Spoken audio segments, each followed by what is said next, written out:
And folks on both sides of the Atlantic, on Substack and on YouTube and other venues, we are live.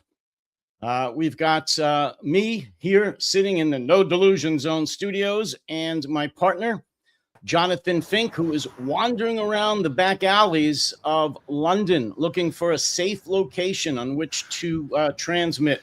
We are all hoping that he finds it very soon. And gets into this is the mean streets. I'm here. Jonathan is our man on the street. I'm here in my stab vest. I've got my spray here, ready to spray people's faces. I've got my stab vest on. You know, very dodgy place, London. If you believe Fox News, that is. Folks, just bear with me a moment here. For some reason, Substack doesn't like me to broadcast live. For some reason, the settings are perfect. It's the way it should be, but it doesn't like it. So for you folks that are trying to watch me on my Substack site, I don't know what's going on. So I don't know what's going on. I really don't. We shall see. It says that it's not going through. So I may bag it, to be honest, with Substack. This is, I think, the third or fourth week in a row that they've refused to accept the correct settings. YouTube, whom I hate with a passion, seems to accept it. So I'm really sorry for my Substack subscribers, but complain to Substack, not me. They don't want to do it. So I don't get it. In any event, the hell with them. The whole point of today's live stream is what I'm calling the America's national security tragedy. It's that blasphemous, disgusting report that was put out a couple of weeks ago, about 2 weeks ago now, a week and a half, that described America's withdrawal from the world, essentially. It's last Friday, in fact. So it's just under a week, but it feels like a lifetime, right? Yeah, it really does. Yeah. It's the new blown partnership with the Kremlin. I mean, Trump made it very, very clear that if there was any doubt that he was a Kremlin or a Russian apparatchik, an asset, he cleared that right up because he pretty much, he said that he's dooming Europe to the dustbin of history, that they're losers, that they're in existential danger of civilization collapse, in his demented words, and that he's going to cozy up even more to Putin. It was just disgusting. I mean, it made me even more enraged and embarrassed to be an American than I have already been since January 20th, when this loathsome creature took office. Jonathan, what's been the reaction in England? I kind of know it, but from a Brit, what's been going on there? Many of the headlines and commentators use the word shock, but of course, if you've been paying attention, not that much of it is a shock. The shock to me is that there's so little pushback in the US against it, so little pushback. I mean, this rewiring of the entire world order should, in my view, prompt America's version of Maidan. It really should, because just as Yanukovych said, look, I know you all voted to be part of the European Union, and everyone's building their aspirations on that, rule of law and all the rest of it, but yeah, we're not going to do that. We're going to be friends with Moscow. That prompted a revolution. What we're looking at here, the Trump revolution, the rewiring of not just American foreign policy, but the world global order, he's rewiring it in favor of oligarchs and autocrats and kleptocrats. It's absolutely clear what's going on here, and not just Putin. This document makes no mention of China being a threat, makes no mention of North Korea being a threat, it makes no mention of Russia being a threat. That means it is utterly, utterly different from every other national security document produced by the US pretty much in the 20th century or in the post-war period, where this became part of the core part of institution building and trying to bring let's say law, trade, wealth, and order to the world. This completely unravels all of that in favor, not in a neutral way, not in an isolationist way, because this is absolutely not an isolationist charter. This is a charter for regime change, for meddling in favor of autocrats, in favor of extreme right-wing and fascist parties, and in favor of America's traditional enemies. This ought to have prompted, quite frankly, a revolution pushback. It's the silence which with this is being met. Okay, there's little squeals of outrage and whatever, but that's the scary part for me. I agree with you. Look, I understand the elected officials' reluctance to openly criticize America, to openly criticize Donald Trump and Washington at any time. They are still overly dependent on America for many, many different things, both financially and militarily. I get that. But there comes a point, Jonathan, where it's so obvious and it's so dangerous to not accept the fact that Donald Trump can't be trusted. That's a fact. But the American government now can't be trusted under Donald Trump. That, in fact, I hate to say this, America is now an adversary of Europe. They need to accept that and most importantly, in my opinion, publicly announce that. Get off the fence and just announce it and then back that up with the actions that they need to do to separate out from America. Because I guarantee you, Trump's not going to back down. This is only going to get worse for Europe. Absolutely. Well, I mean, they have declared this. This is a declaration. And of course, the scary bit is it's not just Trump. There is a whole bunch of Project 2025 guys. There's the apparent author of this was not Stephen Miller or Trump. I mean, Trump most likely couldn't string a sentence together. Never mind an auto pen. I doubt whether he can actually hold a pen. But there are a number of figures who see this as a viable thing. This isn't just the ravings of Trump. There are a number of right-wing ideologues working to the benefit of oligarchs, and those oligarchs themselves are working to the benefit of autocracies and autocrats because they see their enrichment as part of that.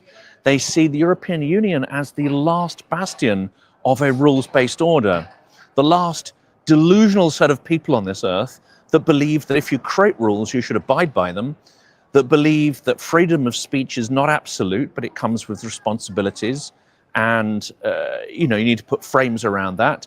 And the EU, which you need to regulate oligarchs, you need to regulate tech oligarchs and the tech fascists. You put limits on them. This very much, I think, is being driven by the tech oligarchs because they do not want any kind of limitations whatsoever placed on them. But of course, it is also working to the favor of Vladimir Putin. This is his quite literal Christmas wish list and wet dream all rolled into one. Absolutely. Look, this is all driven by money, by greed. It's a grift. The techno oligarchs are behind this, and Trump doesn't know anything but deals. And I hate that word because of him. But this is just a real estate and a business deal to him. He doesn't know nor care about democracy, human rights, civil rights, rule of law of any kind. He doesn't care. But having said that, the fact that it's all driven by greed and money, like mob rule from a mob Don, D-O-N, this is being orchestrated, as you said, from the Kremlin. These stupid, bastardly tech oligarchs are playing out Russia's work. They are doing what the Kremlin wants. They are working to dismantle American democracy and European democracy, which, by the way, they're doing a very good job. The extremist right in Europe, as you know, is making many, many more big inroads in many countries in Europe. This is all the work of the Kremlin. And so the tech oligarchs, the ultra billionaires in America are doing the work of the Kremlin, all to line their pockets. It's financially based. It's not ideologically based, but it is an ideology based on what the Kremlin wants. And you're right. This is a incredible Christmas gift, or in Russia, a New Year's gift for Putin and a wet dream all into one. And he's almost not having to lift a finger. It's really, really disgusting. It's extraordinary, isn't it? And in this context, you know, the tremendous loss of life in Ukraine doesn't seem maybe such a high price for him to pay. I mean, it wasn't anyway, because he doesn't care about human life. But for him, I'm not sure it's that important taking all of Ukraine. What he thinks he's doing is putting pressure on the international order through the invasion, whether it takes territory or not, in a way that is unraveling the international order. So for him, it's a point of leverage and coercion. We're still focused on the war as the thing in itself. And I'm afraid to say we've missed the big picture. Well, you and I haven't necessarily missed the big picture, but most people, including analysts, have missed the big play that is going on. Oh, I agree. And that's because I'm not going to say it's because they're stupid. Not at all. I'll just talk for America right now. The leaders of MAGA, the Marco Rubios and the Stephen Millers and the J.D. Vances, well, at least J.D. Vance and Marco Rubio, these are Ivy League educated attorneys. They know exactly what's going on. And just before Trump took office, at least the first time, they hated Donald Trump. They were against everything he was for. They hated Russia. They were staunch anti-Soviets back in the day and anti-Russians after that. They were very much pro-democracy. But they've all been cowed. They've all been taken in by the cult of greed. And now they are all bootlickers, traitors to the United States, certainly, and to Western democracy. They don't even ask about jumping when he says jump. It's how high. They will do anything he wants. The entire Republican Congress, they control the Congress, the Republicans, are just part of a cult. It's disgusting to see the turnabout, Jonathan, in the last, I'll say 10 months. They were before that too, but especially since January 20th. Many of them have gone from anti-Russian, pro-democracy to, boy, isn't Putin such a misunderstood good guy? And what a savior and saint Donald Trump is. And democracy, maybe it's not the best thing, and we need to rethink everything. I don't even know how to describe that anymore. I mean, this, of course, is driven by some of the tech oligarchs who, you know, up to a couple of decades ago started forming an idea that democracy gets in the way. It gets in the way of moving fast and breaking things and building their tech empires. I wanted to ask you as well, because it seemed to me from the very inauguration speech of Biden, is the term that just ended. From the very day, it just seemed to be, I was hoping that he would come in and say, right, things are fundamentally broken. We're going to fix things. We're going to reinforce democratic process. We are going to pursue wrongdoers. We're going to empower rule of law and fortify our democracy against the obvious threats. The threats are obvious to you and I back then when Biden came in. And yet his speech was so gentle and soft and normalizing everything that's going on, as if we've just reverted back to, normalcy is resumed. Don't worry, folks.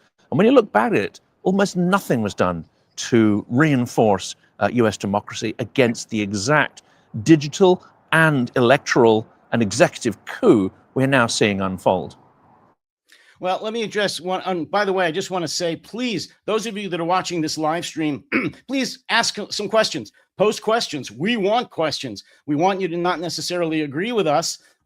Certainly, if you disagree, that's fine. But say why. Back it up with some facts if you have them. But certainly post some questions. And I just want to address very quickly, Jonathan, one of the commenters, because apparently people don't listen too much. They come in with preconceived notions and they just blather them out. I was asked why I'm not talking about America pushback against what's going on, why I'm just blaming Europe. Obviously, that person has something in their ears, because I've just stated how the Republican-led Congress is full of shit.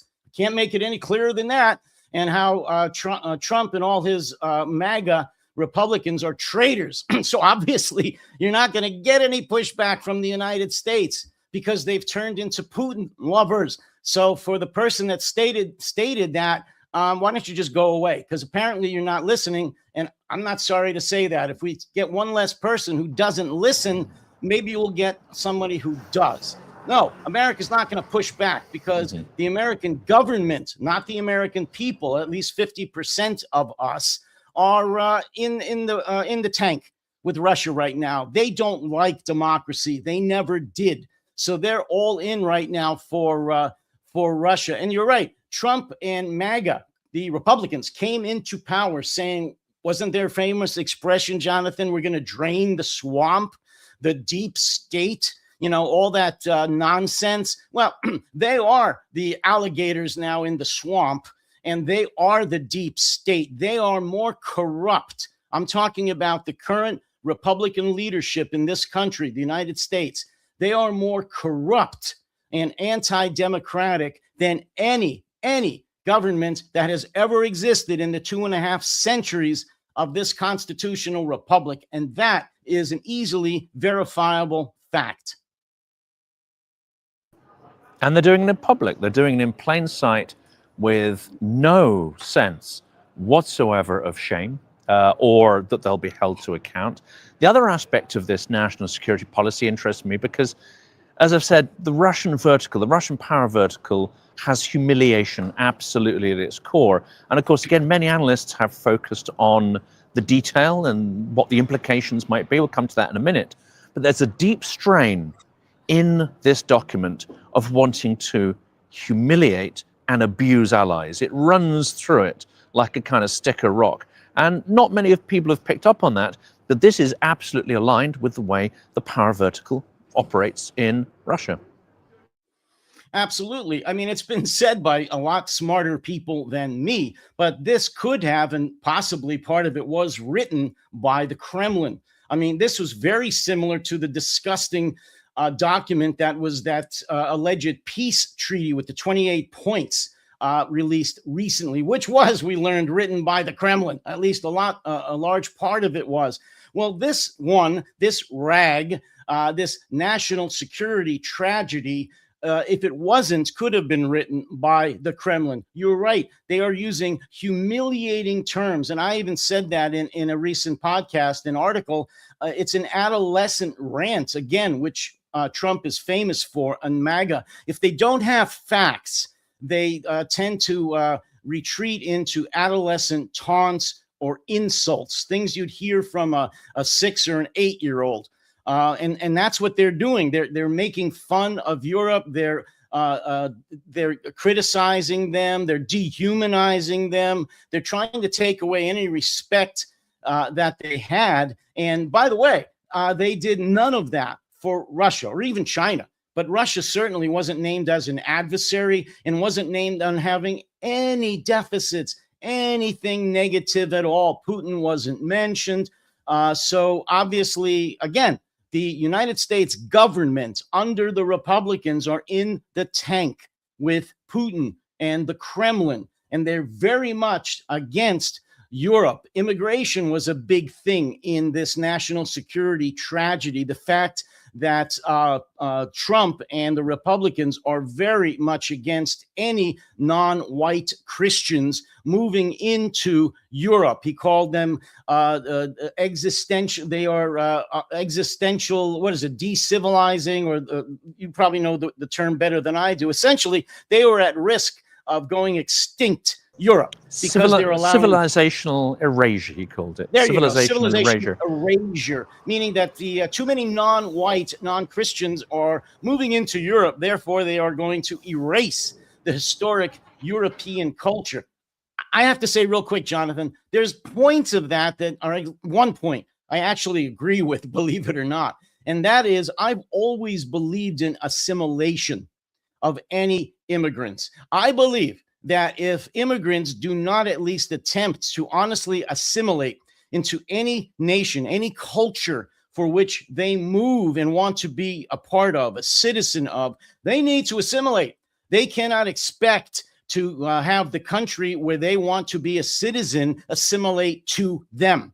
We have had huge problems with that in the United States. I know you're having it right now in the UK.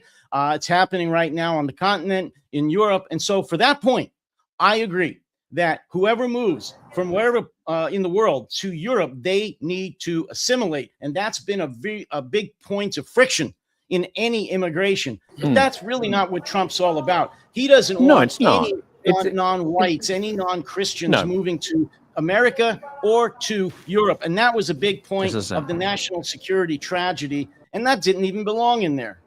No. And of course, it's always framed in an extreme racist way, an extreme fascist way. Whereas I'm with you, assimilation, I think, is incredibly important for societal resilience. It's incredibly important for economic strength as well, because unless you properly assimilate, people aren't going to become good citizens and economically productive and part of their communities. But it's not a black, white, brown issue.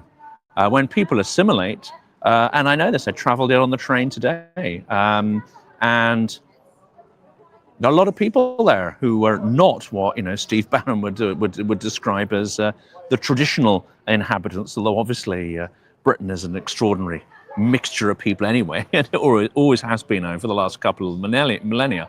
But I looked around and I just thought, is there friction here? Are there people loathing each other? Are there people hating each other? No, I saw students interacting, every possible color under the sun, talking English. Some obviously not their native tongue, many it is. And I'm just looking around going, there isn't that groundswell of hate and division and loathing that they talk about. There isn't the rivers of blood to, quote a famous speech of a, racist conservative politician here. We don't have that level of friction. Now, that's not to say that we can't work better on, as you say, assimilation. We can't work better, which actually we can, on our own sense of cohesion and identity. Because I think there are many white English people who know precious little about their own culture, and could do a lot more to build that resilience and cohesion. It's not a white, black, brown problem.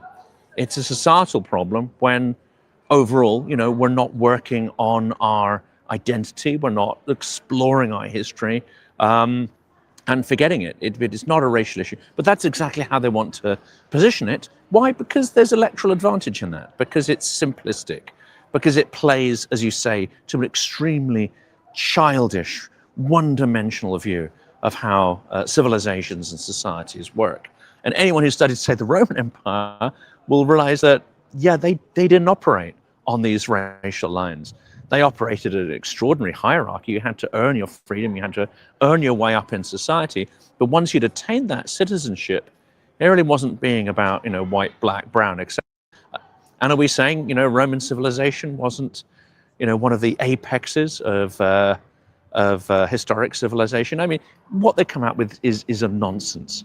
It's a pure nonsense, and it's entirely self-serving. But unfortunately, we're not fighting it nearly hard enough.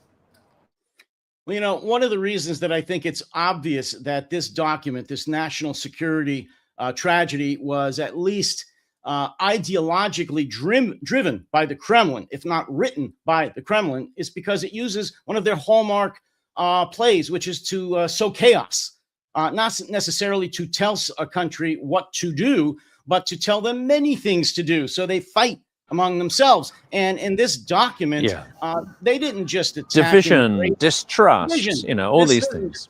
All these things. They didn't just attack immigration. They didn't just attack Europe's politicians or the left-wing radicals. They went at it from all different angles, like they're doing here in America. As you know, the MAGA Republicans are anti-science and anti-education. That's insane. We have become America because of our innovations, because of our universities, because of our scientific achievements, because of what we've given to the world in terms of medicine, in terms of engineering, and many, many, many other things. Well, they want to dismantle that. Trump now came out with a law. He tried an executive order to ban all green energy, specifically wind energy and solar energy. Again, this is insane. The rest of the world, especially China, is making great strides. Who does it benefit? Who does? Yeah. Well, no, that's what it I'm benefits saying. China, Nobody who's benefits going all out on green. Other Well, Russia Russia benefits is because of trying Russia to produces well, he's trying to hydrocarbons. destroy us from within. If he could destroy us from within, which is the Russia playbook, that's what he's trying. I mean, and there's many other things. It's just ludicrous. Trump isn't smart enough to come up with all of this. He's being told what to say by his lower apparatchiks. The Stephen Millers and the Marco Rubios and the J.D. Vances and the Bannons and on, who are Russian apparatchiks, and that's really dangerous. Yeah, it is quite clearly, and we've talked about. I talked about this last year with you and with others. I talked about it with John Cipher and others, and that is the Russian strategy of divide and conquer. It is that there is a playbook of democratic deconstruction. How do you take apart democratic institutions? How do you mount a sort of internal coup, or let's say it's not regime change, is it? But there's a word I'm struggling to sort of find here. But essentially, it's a form of regime breakdown from the inside. We see it in Georgia play out over a number of years. Here it's going at breakneck speed. But if you were to try to imagine, let's say we go back in a time machine 10 years ago, and you say to someone, imagine if the Kremlin was to plant its agent in America with the express view of deconstructing American power, what would they do? And think in the most extreme possible terms. Well, this is exactly how they behave. And these are exactly the steps they would take. Line by line, point by point. It's a plan unfolding. And of course, we now have the outlines of where this leads. And it's not a particular surprise. I talked with Keir Giles about this earlier this week. The Russian playbook is divide and conquer, divide and conquer, divide and conquer, and then use the population of the territory that you've conquered to conquer the next patch of territory. Well, this is the plan unfolding. Deconstruct or destroy international institutions. NATO is next. We've been saying it for a while. NATO is already hollowed out. It is an imaginary organization, and those in it are not doing us a service by pretending it's still resilient and united. NATO is the next to go. I believe America will withdraw from that, and he'll probably get away with it. Maybe some more pushback there. But what they want to do is to create Europe, a Europe that is a mosaic of disunited countries, and then election by election interfere so that Kremlin-aligned regimes come in territory by territory. They will then up the ante. They may well conquer those territories without having to do a full-scale kinetic war. And when there are a few territories left that will not bow the knee to the Kremlin, they will use the territories they control to crush the rest. Why? Because Russia doesn't have a viable economy. It doesn't have a viable population. How is Russia going to survive civilizationally in their terms? By doing what it's always done and become a parasite on the peoples that are around it. That's how Moscow started, and this is the same playbook over 400 years. Take territory, suck the resources, destroy the culture of those populations, rewrite their histories so that they never had a history and were never a peoples, and then carry on to the next territory and the next and the next. It's the same playbook unfolding, but on an unimaginable scale. What you're describing, and I'm sure you were alluding to this in some way, is the story of the Manchurian Candidate. What if they put a person in slipped him into an American government position? In that story, of course, it was the president. And I'll say, I've now said this for many weeks. I now believe formally that Donald Trump is a Russian asset. However you want to look at that. He is a Russian asset. No, he's not smart enough to have an ideology from the Kremlin. It doesn't matter. They've got something on him, or a lot on him, and they are telling him what to do. And he is letting it out in dribs and drabs. And in some days, he's anti-Kremlin. He's going to get really tough, which is all bullshit. And then other days, he is saying that Ukraine can't win. They're too small. They're too weak, which is what he's on now, and that Russia's too big and too powerful, and they're going to win. But he's a Russian asset. There's no ideology there, and Russia has been successful and putting their Manchurian, or in this case, their Moscovite candidate into America. Not just Trump. I'm convinced that they are behind in bankrolling many senior level politicians, specifically Republican officials in this country, because they can't just be that afraid of Trump and the MAGA base all by itself. It's impossible. So there's a lot going on here. Russia has planted these seeds for many years. It's right out of the playbook. Decades, even, about. Decades. Oh, and they won't. They won't put all their eggs in one basket, as you say. No. They will have several figures. They will surround Trump with other figures who can remind him whose side he's on, and he can remind them. It's a mutual circle of fear and loathing. They will have many people who are aligned, many people who are going along with it because they believe they can line their pockets, and they will line their pockets. It was reliably told to me that, and I said this a few months back, even last year, that I wouldn't be surprised if it turns out that Elon Musk has regular calls directly with Vladimir Putin. It is now my belief, and this is an opinion, not a fact, so don't sue, but that both Trump and potentially Musk and others have been directly groomed by Vladimir Putin to build the architecture that we're seeing here. I also kind of suspect very much that someone like Surkov is involved, because this scheme that's unfolding is simple, but it's far too clever. Well, Musk's father is for I would say, Putin to figure it out. And yes, of course he does. Yes, he was at the Valdai event in there. And I think that the ties go much further than that. And I won't get into the derogatory statement that I made about Musk falling not far from the tree. It was a little more graphic than that. But the fact is, I believe that his father is an apparatchik that is very close to Putin and the Kremlin. And I believe that his son, Elon, is as well. And he's the world's richest man. I mean, look at the damage that Doge did to our government. Literally taking his chainsaw to it. Compromat. They've got compromat on the Musks. On Elon Musk's father, I'm sure they have.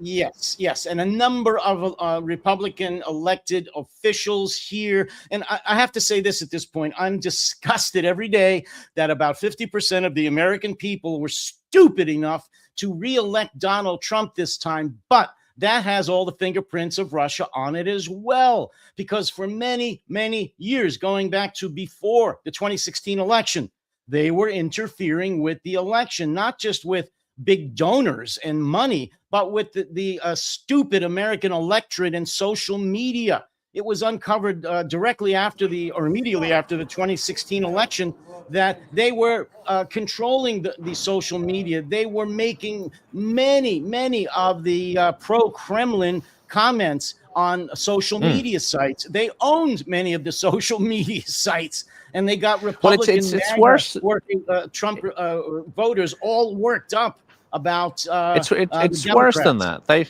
They pioneered, and they used it in Brexit as well. They pioneered a method that you don't have to spend an absolute enormous fortune to just sort of shotgun the field. No, you figure out specific demographics, you figure out grievances, you micro-target using extraordinary, technological reach and analysis.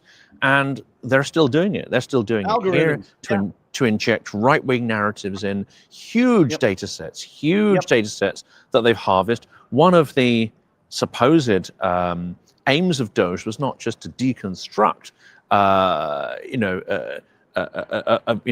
bureaucratic architecture. It was to do a digital heist on America's personal data that was contained in the State Department or wherever it was stored, or the Treasury or whatever. And I don't know whether that was fully successful. I read articles that suggest it was partly successful. Now, who are they doing that? Where's that data ended up?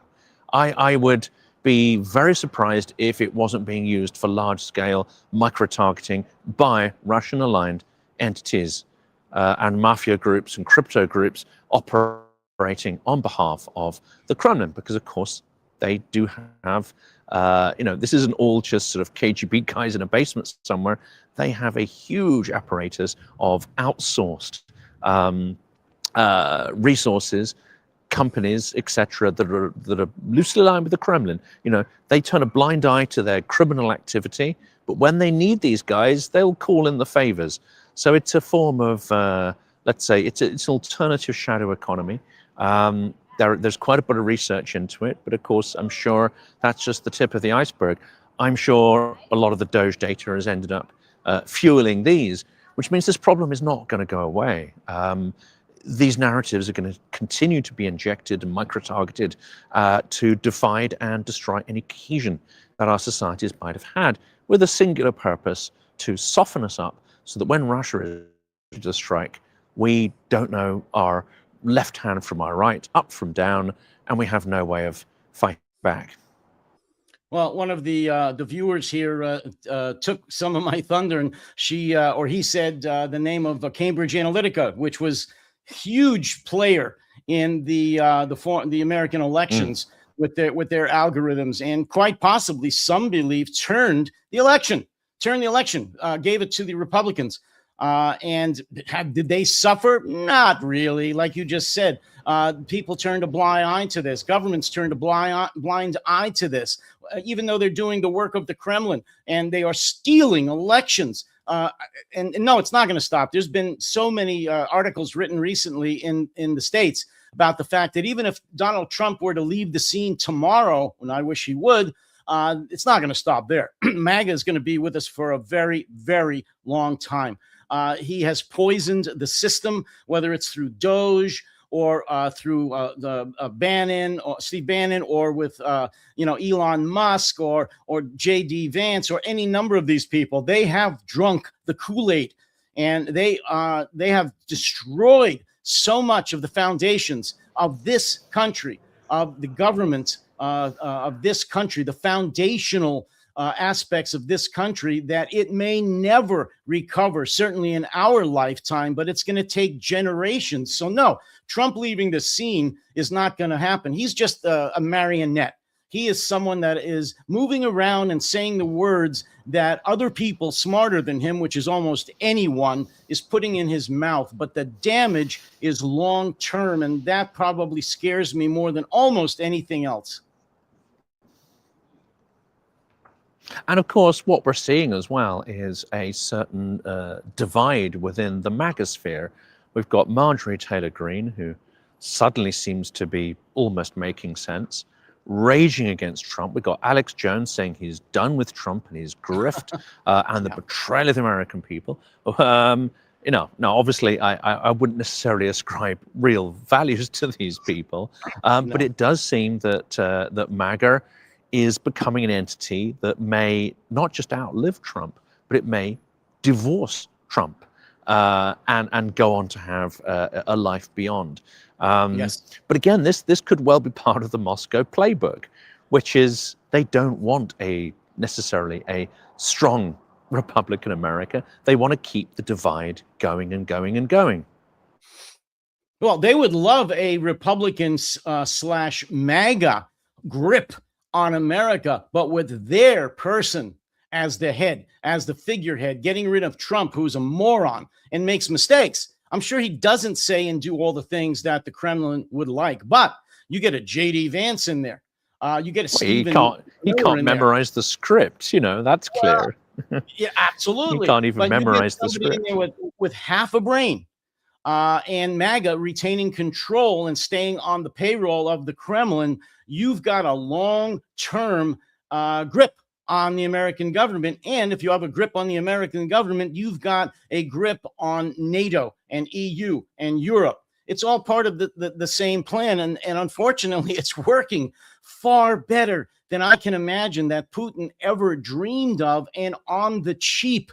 It makes somebody like me, ex-military, ex-intelligence person, just want to strangle somebody, because they're doing the work, counterintelligence work. They're doing all this destruction for almost no money at all. And the Americans and the far-right lunatics in Europe are just gleeful. They're just playing right into this. Apparently, they have amnesia. They don't remember the Soviet Union, or they don't care, or they're just too friggin' stupid and they're allowing Russia to make all these advances here in America and in Europe. It's quite frightening and disgusting.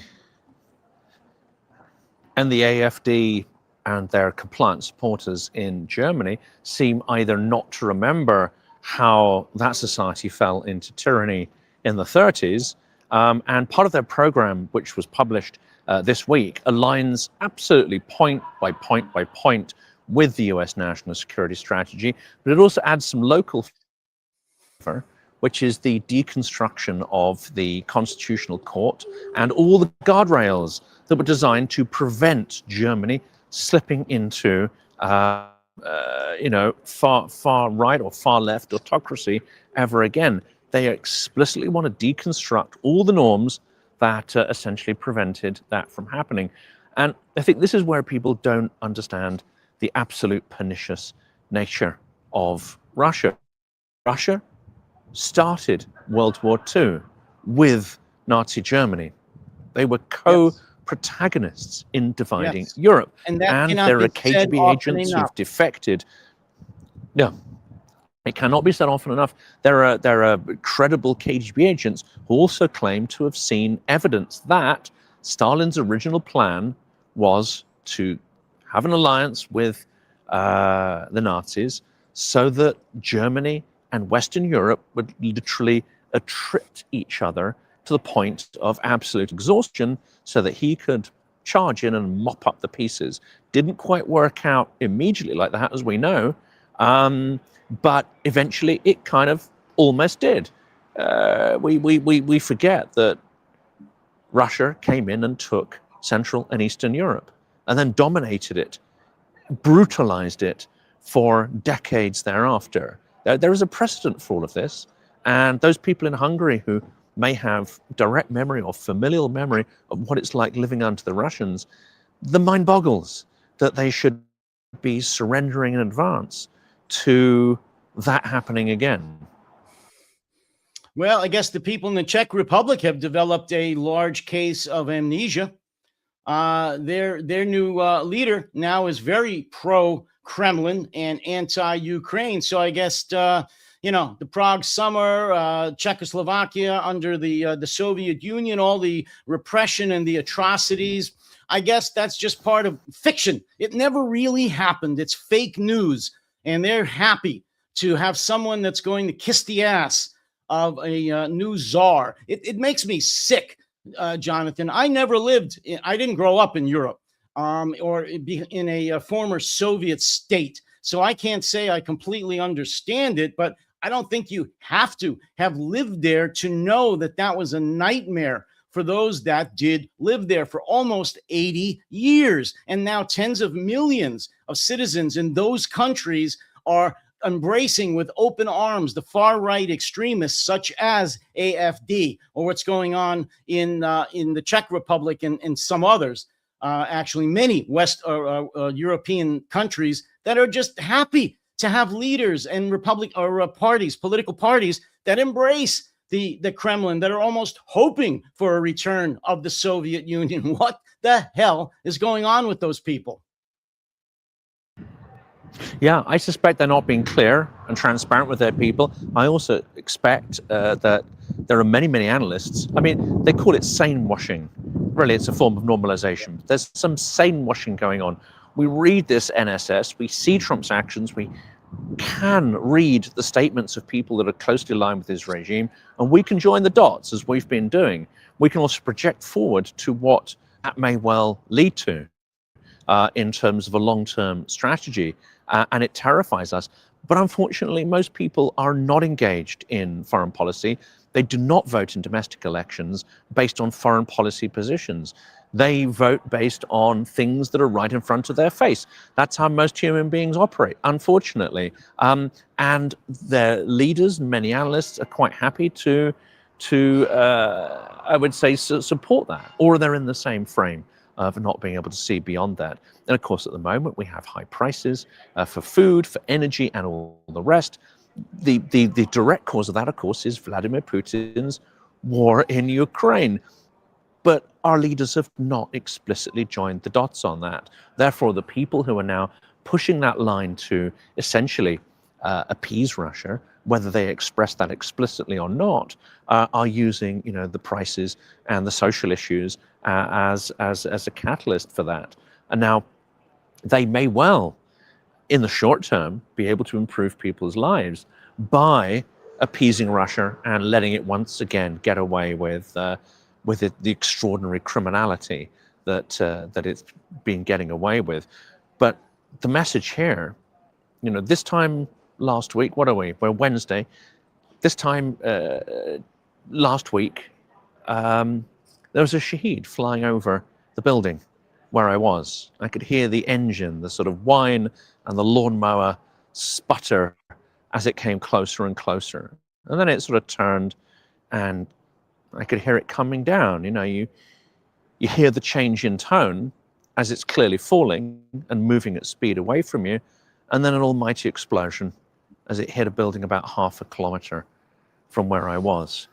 Now, that is something Europeans need to start empathizing with, or these things are going to be falling on their heads, their cities, their homes, their communities.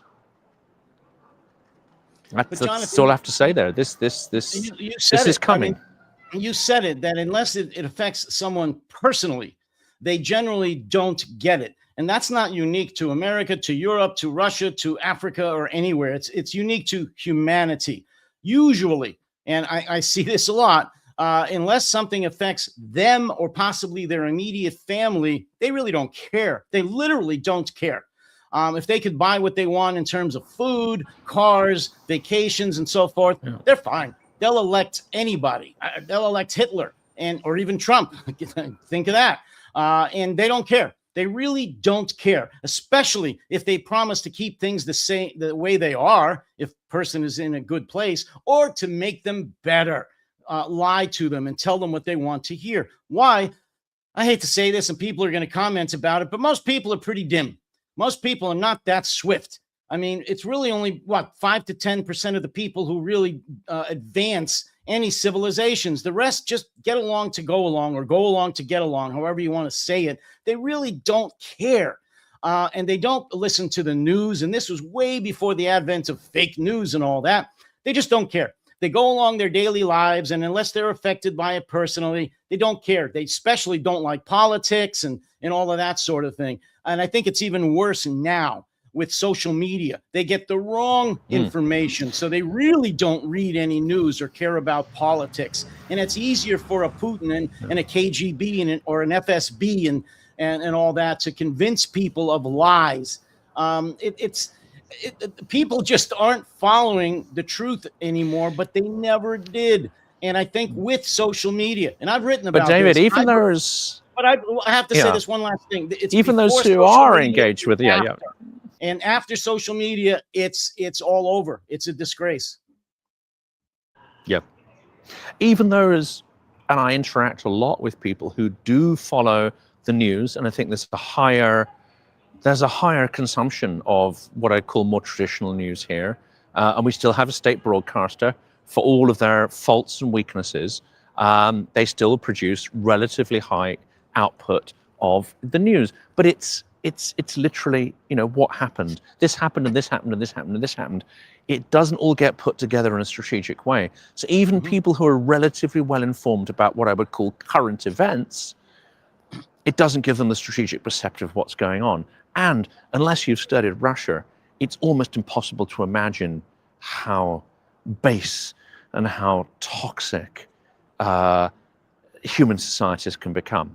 It's, unless you've seen it directly and experienced it and spoken to people who've gone through it, it's practically impossible to imagine that.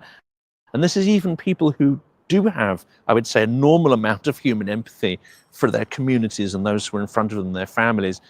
It's a very, very difficult thing to communicate. But unfortunately, it's coming. It is coming. And if we let Russia expand and export its non-values, its nihilism, its parasitism, the theft and humiliation that is core to its power vertical, if they're allowed to impose that system on more and more societies, then I'm afraid poverty, extraordinary poverty and grimness is what is going to await. And quite apart from, the language in the NSS, Europe is, by and large, a relatively peaceful place with dramatically lower crime rates than almost any other place in the US. And despite myriad problems, and people sort of focusing on the sort of, the little bit of a city that's sort of dirty or scary, you'll find that the majority of people don't live like that. They live relatively normal lives in extremely affluent societies, and they read books and they go to see movies and they watch plays. This idea of civilizational collapse is a narrative that is spun by grifters and disingenuous criminals so that they can gain more power and pull the wealth into their hands. It's as simple as that. I agree with everything you're saying. Well, I'll give you the last word, and then probably my hand's going to go to sleep, so we'll probably have to wrap it up in a minute. I just wanted to say that I agree with everything you said about Russia and the fact that somebody would have to be, study Russia as long as you have, actually, to kind of know and understand the history and the what's hard baked into the Russian civilization and culture. But I will say this: you don't have to be a PhD in Russian history to just read the news and look at the photos and videos of what they're doing to Ukraine. I mean, I'm sorry, you don't. Just read any of the millions to each other words that have been written to each other, David. I mean, they abuse their own soldiers. They abuse their own soldiers. They murder their own soldiers. They're treating Ukrainians in the way they treat each other, and the way they would treat us is no different. No, but I guess, I understand that. So I'm saying, even if you don't read the news and you don't get the analytical piece that most news organizations should give, but don't, putting together the dots, just read some of the stories or look at some of the videos and photos of what the Russians are doing to Ukraine. And if you still don't care about what they're doing or the future for Europe or for your country, then that's your fault. And I think it is their fault. And most people are so, I guess, tired of hearing about this or being deluged with information on the internet and social media. They just do this. And it's not that they can't understand videos of children getting killed and schools and nurseries and libraries being blown up. They get it. They just ignore it. But I'll say this as the final word: ignore it at your own peril, because it's coming to a city and village near you very, very soon. That's a good place to end, David. Thank you. Yeah, I think we're going to Thanks for being this topic, as you know, thanks for being upset. A comrade. Yeah, well, stay warm. Thanks for being a comrade in this fight. Yeah. I agree. And folks, thank you for watching again. We're going to we're going to do this every Wednesday, and we're also going to be adding some more live streams with some ongoing and repeat guests. So stay tuned. Thank you all very much. Jonathan, stay warm and get inside. Yes, I'm going to go and have a drink now. And just to prove to all our American watchers that Christmas isn't banned here, is a lovely Christmas tree. There we go. And they're not killing all the Christians. Excellent. Thank you for that. And some people will recognize the. I think this was in Love Actually or something. This particular church. But anyway, I'm sure in the comments people can guess where it is I'm standing here.